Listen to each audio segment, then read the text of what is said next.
Hello guys, welcome back to my YouTube channel. This is Chanchal Parashar, your nursing navigator.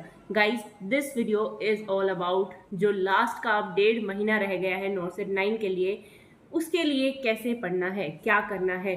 तो बहुत लोगों के मेरे पास मैसेजेस आए कि हम थोड़ा सा लेट, जैसे मैंने एक स्ट्रैटेजी बताई थी लास्ट 3 मंथ्स वाली, तो बहुत बच्चे थे जिनका सिलेबस ही कंप्लीट नहीं हो पाया था तब तक। तो दे वर आस्किंग कि अब अगर आगे की स्ट्रैटेजी क्या होनी चाहिए कि अब अगर हम अब रिवीजन स्टार्ट करें, हमारा सिलेबस अब ख़त्म हुआ है। तो देखो, कोई बात नहीं, टेंशन नहीं लेनी है कि बाकी बच्चों का आपसे बहुत ज़्यादा सिलेबस मतलब कंप्लीट हो गया था पहले ही और अब वो कब की रिवीजन कर चुके हैं, ये सब नहीं लानी है बातें दिमाग में, ठीक है। अगर आप अब भी स्टार्ट कर रहे हो तो कोई दिक्कत नहीं है, बस हाँ डेडिकेटेड होने चाहिए हो आप कि अब एक भी दिन वेस्ट नहीं करना है। जितने दिन वेस्ट करोगे उतना अपने गोल से बहुत पीछे आते रहोगे। तो ये याद रखना है कि कोई बात नहीं, थोड़ा सा देर हो गई, पर अब उसको एक रीज़न नहीं बनाना है कि अब तो हम लेट हो गए हैं, अब तो हो ही नहीं पाएगा तो छोड़ देते हैं या इतना नहीं करते हैं। ये सब नहीं सोचना है, अब भी आप कर सकते हो। और कैसे कर सकते हो ये मैं अभी आपको बताती हूँ। तो देखो, अब क्या करना है, जैसा कि आपको पता है कि आज है 15 जुलाई और आज से ही मैं ये बता रही हूँ कि कैसे करना है। तो लिख लो कहीं पे भी, 15 to 17 जुलाई आपको क्या करना है, नर्सिंग फाउंडेशन, ठीक है। नर्सिंग फाउंडेशन कंप्लीट करना है। और कैसे करना है, एक दिन आपको उसके नोट्स पढ़ने हैं सारे, और पीआर यादव और टारगेट हाई कंप्लीट करनी है, ठीक है। पीआर यादव और टारगेट हाई सिर्फ ये दोनों करना। अभी कैसे करोगे, 15 to 17 नर्सिंग फाउंडेशन, फिर 18 to 20 पीडियाट्रिक्स करना है, 21 to 22 दो ही दिन लगाने हैं CHN में, ठीक है, कम्युनिटी हेल्थ नर्सिंग। उसके बाद है 23 to 24 मेंटल हेल्थ नर्सिंग करनी है, ठीक है। ये कम्युनिटी हेल्थ नर्सिंग और मेंटल हेल्थ नर्सिंग में मैंने सिर्फ 2 डेज ही बताए हैं आपको, क्योंकि ये इतना ही देना है। इसमें इतना कुछ नहीं है कि आपको पता नहीं कितने MCQs करने हैं, कॉन्सेप्ट समझने हैं। ये बेसिक कुछ ही चीज़ें आती हैं जो इस सब्जेक्ट्स में से आती हैं, तो इतना ही इनफ है।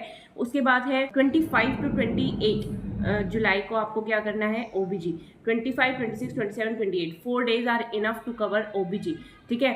तो इससे ज़्यादा टाइम नहीं लगाना है। उसमें आपको नोट्स कवर करने हैं, पीआर यादव और टारगेट हाई, ठीक है। 3 दिन में भी कर सकते हो, बट स्टिल OBG है तो थोड़ा सा टाइम देना चाहो और ढंग से करना चाहो और भी क्वेश्चन करना चाहो आप कर लेना। 25 to 28 जुलाई, देन 29 से 3rd of अगस्त को आपको क्या करना है, MSN। मतलब कि 29, 30, 31, 1, 2, 3 6 डेज हैं आपके पास MSN कंप्लीट करने के लिए। अब आप सोच रहे होगे कि 6 डेज में कैसे करना है। देखो, कार्डियो, रेस्पिरेटरी, मस्कुलोस्केलेटल और GI, ये 4 सिस्टम ऐसे हैं जिनमें थोड़ा सा टाइम लग सकता है, और उसमें भी इतना ही टाइम लगाना है कि आप एक दिन में एक सिस्टम कर रहे हो, ठीक है। नोट्स पढ़ने हैं और रात तक आपको MCQs करके ही सोना है, तो ये करना है। और बाकी 2 दिन जो आपके छोटे मोटे जो सिस्टम रह गए, जैसे कि इंटीग्यूमेंट्री सिस्टम हो गया, एंडोक्राइन हो गया, मेल रिप्रोडक्टिव सिस्टम हो गया, ये सब में इतना टाइम नहीं लगेगा, तो 2 दिन में कंप्लीट करना है। और हाँ, अगर लगे कि नहीं MSN में हमें और टाइम लगेगा, तो आपको क्या करना है, जो बाकी सब्जेक्ट्स के डेज हैं उसमें से किसी को ट्राई करना कि जल्दी कवर हो, ताकि 3rd of अगस्त तक आपका MSN कंप्लीट हो जाए, ठीक है। आप वहाँ पे अगर एक दिन बढ़ाओगे तो किसी और सब्जेक्ट में एक दिन कम कर लेना कि जल्दी जल्दी आपका वहाँ तक कंप्लीट हो। फिर 4 to 7 को आपको क्या करना है, माइनर सब्जेक्ट्स 4, 5, 6, 7 4 दिन दे रही हूँ, बट उसमें भी ज़्यादा ही है, इतने दिन नहीं लगाने हैं। क्या करना है, टारगेट हाई की थ्योरी पढ़ लेना, टारगेट हाई के MCQs कर लेना अगर आपके नोट्स नहीं हैं माइनर सब्जेक्ट्स के। तो अगर आपके पास अपने नोट्स हैं, अपने नोट्स पढ़ो और टारगेट हाई के MCQs कर लो, इनफ है। और माइनर सब्जेक्ट्स में ना इतना टाइम नहीं लगाना है, कहीं डरो कि एनाटॉमी फिजियो में से पता नहीं क्या आ जाए, बायोकेमिस्ट्री में से पता नहीं क्या आ जाए, कौन सा पाथवे आ जाए, ठीक है। ये सब नहीं सोचना है। जो बस टारगेट हाई में MCQs गए वो ढंग से कर लेना। ढंग से मतलब कि उस क्वेश्चन को अगर टारगेट हाई में दिया हुआ है तो उसका कॉन्सेप्ट पता हो, बस उतना पढ़ लेना, बहुत एक्स्ट्रा कुछ नहीं जाना है। उतना कर लोगे ढंग से तो इनफ है। तो इसीलिए 4 दिन लगा के अपने माइनर सब्जेक्ट सारे कवर कर लेना, जिसमें कि नर्सिंग रिसर्च सबसे इंपॉर्टेंट सब्जेक्ट है, ठीक है। नर्सिंग मैनेजमेंट एजुकेशन के एक दो क्वेश्चन आएंगे ज़्यादा से ज़्यादा। और फिर क्या करना है, 8 अगस्त से 12 अगस्त तक एनक्लेक्स मोसबी कंप्लीट करना। अगर और कोई बुक करना चाह रहे हो जैसे कि लिपिनकोट है तो वो कर लो, बट 8 से 12 एनक्लेक्स मोसबी अगर कर पाओ तो ज़रूर करना, क्योंकि उसमें सिनेरियो बेस्ड क्वेश्चन है। सिनेरियो बेस्ड एक बार अच्छे से करना बहुत ज़रूरी है। आप ये मत सोचो कि सिर्फ पीआर यादव टारगेट हाई। देखो, उससे भी कर लोगे। अगर सिर्फ पीआर यादव टारगेट हाई पढ़ोगे तब भी हो सकता है, बट सिर्फ तब जब आपके कॉन्सेप्ट क्लियर हैं, आपको क्रिटिकल थिंकिंग अपनी यूज़ करनी आती है कि अगर ये सिचुएशन आ गई तो प्रायोरिटी क्या होनी चाहिए, आपके कॉन्सेप्ट बहुत अच्छे से क्लियर है। अगर लगता है कि नहीं थोड़े थोड़े कहीं ना कहीं कमी है, तो जितने ज़्यादा एमसीक्यू सॉल्व करोगे, जितने ज़्यादा करोगे उतना ज़्यादा बेटर है, उतनी ज़्यादा इन डेप्थ आपकी जो कॉन्सेप्ट है वो क्लियर होंगे। इसीलिए मैं बता रही हूँ कि एनक्लेक्स मोस्बी भी कर पाओ तो ज़रूर करना, ठीक है। वरना ऐसा हार्ड एंड फास्ट रूल नहीं है कि ये ही बुक्स करोगे तभी आप कर पाओगे, ऐसा कुछ नहीं है। कोई और बुक्स भी अच्छी हैं, अगर आपके पास हैं आप वो कर लो, ठीक है। बट जितने ज़्यादा एमसीक्यूज करोगे उतना ज़्यादा बेटर है, ये ध्यान रखना। तो उसके बाद 13 से 15 एनक्लेक्स सोंडर्स एक बार ज़रूर कर लेना। एनक्लेक्स सोंडर्स भी उसमें इतने क्वेश्चन नहीं हैं जितने मोस्बी में हैं, बट हैं अच्छे क्वेश्चन हैं उसमें भी। तो 13 से 15 अगर आप एनक्लेक्स सोंडर्स करना चाहो कर लेना, और जल्दी अगर आप कवर कर पा रहे हो मोस्बी सोंडर्स को तो बहुत अच्छी बात है, ठीक है। तो ये है 15 तारीख तक का आपका शेड्यूल कि 15 जुलाई से 15 अगस्त तक आप इतनी ये रिवीजन करोगे, ऐसे प्लान को यूज़ करोगे तो आप एक महीने में अपने सारे सब्जेक्ट्स कवर कर लोगे, ठीक है।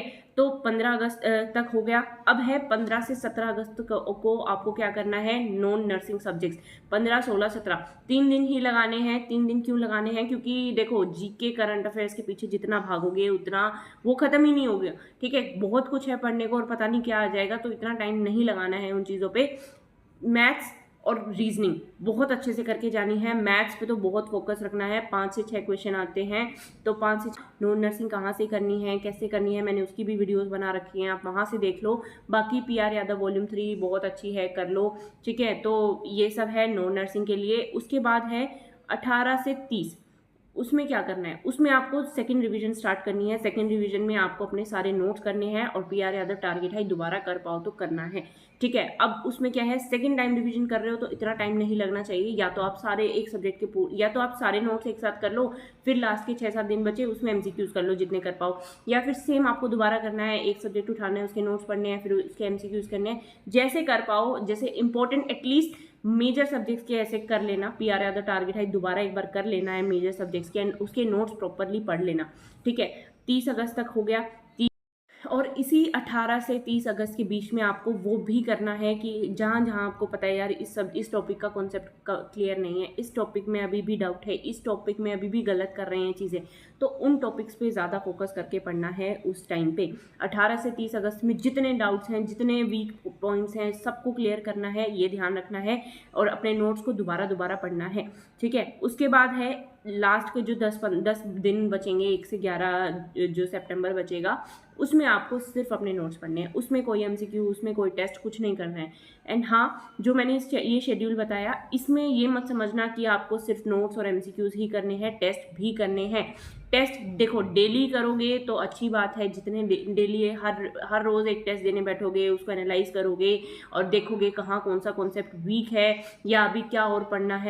तो अभी तक आपने नहीं पढ़ा था, ऐसा कोई और कॉन्सेप्ट मिल रहा है, आप अलग से लास्ट मिनट रिवीजन के लिए लिख लो। तो देखो ये सब अगर आप डेली कर पा रहे हो इस शेड्यूल के साथ साथ तो बहुत अच्छी बात है, ठीक है।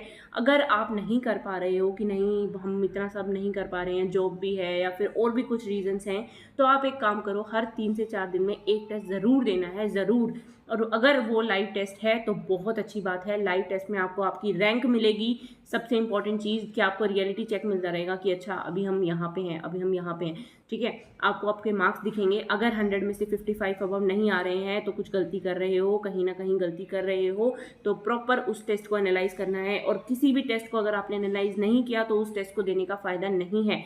तो टेस्ट देने बैठ रहे हो तो उसको एनालाइज ज़रूर करना, वरना बेशक छोड़ दो और फिर तो टेस्ट करने का कोई मतलब नहीं है, ठीक है। तो ये ध्यान रखना है कि हर 3 से 4 दिन में एक टेस्ट देना है। और अगर कभी कभी ही टेस्ट दे पा रहे हो तो ग्रैंड टेस्ट ही देना, ये मत समझना सब्जेक्ट वाइज टेस्ट दे रहे हैं या टॉपिक वाइज टेस्ट दे रहे हैं तो वो भी तो टेस्ट है ना। ग्रैंड टेस्ट दे रहे हो तो वो एक प्रॉपर टेस्ट है, क्योंकि उसमें आप हर एक सब्जेक्ट को मतलब प्रॉपर सारे सब्जेक्ट्स दिए हुए हैं, उसमें पता चलेगा कौन सा सब्जेक्ट वीक है, कौन सा सब्जेक्ट अभी ठीक चल रहा है, क्लियर चल रहा है, और कहाँ पे अभी और मेहनत करनी है, ये सब चीज़ें पता चलेंगी।